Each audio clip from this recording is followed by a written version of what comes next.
English was the subject he feared the most. Not math, not science, English. Every time the teacher called his name, his heart beat faster. Every time he spoke, his classmates laughed. And every time he failed, he promised himself one thing: I will never need English in my life. But years later, English became the reason his life changed. If you have ever felt scared to speak English, if you think English is not for you, this story is for you. Stay till the end, because this story might quietly change how you see your own weakness. And don't forget to subscribe for more real stories that help you learn English naturally. Chapter 1. The Boy Who Hated English. Rizky grew up in a small town in Indonesia. His world was simple: school in the morning, helping his father in the evening, playing football with friends at night. But school had one dark corner for him: English class. The English textbook looked strange. The words felt heavy. The sentences sounded confusing. When the teacher spoke English, Rizky stopped listening. When the teacher asked questions, Rizky looked down. He knew the answer sometimes, but his mouth refused to open. One day, the teacher said, "Rizky, read this paragraph." The class went silent. Rizky stood up. His hands shook. His voice broke after the first sentence. Some students laughed. Not loudly, but enough. That day, something broke inside him. From that moment, Rizky decided something quietly: English is not my thing. Chapter 2. Labels that stay too long. As years passed, Rizky became the weak English student. Teachers expected less from him. Friends teased him. Even he started believing it. During exams, he skipped English questions. During group work, he stayed silent. His report card always said the same thing: needs improvement in English. Slowly, that sentence became his identity. When people talked about dreams, Rizky stayed quiet. When friends spoke about going abroad, he smiled politely. Inside, he told himself, people like me don't need English. But deep down, something still hurt. Chapter 3. Life after school. After finishing school, Rizky didn't go to university. Money was tight. He worked at a small electronics shop owned by Hendra. The job was simple: selling phones, fixing cables, talking to local customers. For a while, life felt okay. Until one afternoon, a foreign customer walked into the shop. He smiled and said, "Hello, do you sell chargers for this phone?" Rizky froze. His brain knew the words, but his mouth refused again. Hendra came quickly and helped the customer. After the man left, Hendra looked at Rizky and said calmly, "You know, customers like that pay well." Rizky nodded.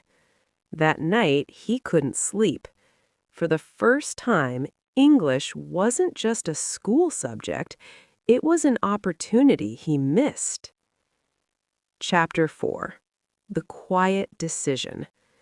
Rizky didn't make a big promise. He didn't announce anything. He just made a small decision. I will try again. Quietly. He started with his phone. He changed the language to English. He watched short English videos, not lessons, just stories. He listened to simple English songs. At first, it was painful. He didn't understand much. He wanted to quit many times. But no one was watching. No one was laughing, so he continued. 10 minutes a day, sometimes 5, sometimes nothing, but he always came back. Chapter 5. Learning without pressure. Rizky stopped thinking about exams. He stopped thinking about grammar rules. He focused on understanding. One sentence, one phrase, one word. When he didn't understand, he didn't panic. He paused. He replayed. Slowly, something strange happened. English started to feel human. Not scary, not perfect, just communication.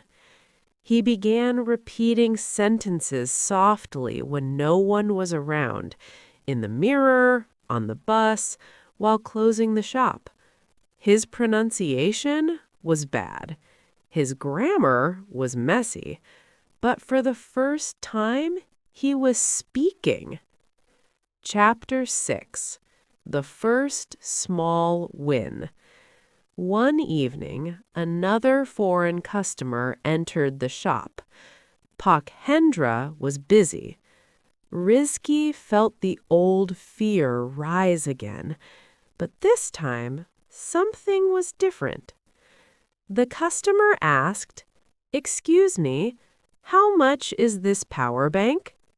Rizky swallowed. Then he answered, slowly, "It is 200,000 rupiah." The customer smiled. "Okay, I'll take it." That was it. No applause, no celebration, but inside Rizky, something powerful happened.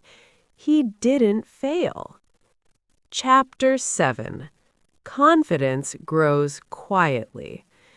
After that day, Rizky didn't become fluent overnight, but his fear was smaller. He started helping more customers. He made mistakes. He corrected himself. Sometimes customers helped him, and he realized something important. People were not judging him. They were trying to understand. English was no longer an enemy. It was a bridge. Chapter 8. A New Path Opens. Months later, Pakhendra offered Rizky a new role. "You handle foreign customers now," he said. Rizky was shocked. "But my English is not good," Rizky replied. Pakhendra smiled. "It is good enough, and it's getting better." That night, Rizky remembered his school days, the laughter, the fear. If his younger self could see him now, he smiled. Chapter 9. Looking Back Without Pain. One weekend, Rizky met an old classmate, Andi. They talked about life. Andi said, "I remember you hated English." Rizky laughed softly. "Yes, it was my weakest subject." "And now?" Andi asked. Rizky paused. Then he said, "Now it is my quiet strength. Not perfect, not fluent, but strong enough to change his direction." Chapter 10. The Lesson Hidden Inside. Rizky learned something important. Your weakness is not permanent. It is just unfinished. School gave him labels. Life gave him chances. And the difference was simple. No pressure, no fear, just small steps. English didn't change because it became easier. Rizky changed because he stopped running away. Maybe English is your weakest subject too. Maybe you were laughed at. Maybe you failed exams. Maybe you believe it's too late. But remember Rizky. He didn't start when he was confident. He became confident because he started. You don't need perfect grammar. You don't need a big vocabulary. You just need one small step today. If this story felt like your own, like this video and share it with someone who needs hope.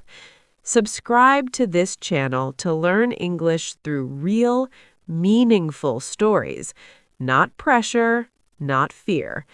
Because sometimes your greatest strength is hiding inside the thing you were once afraid of.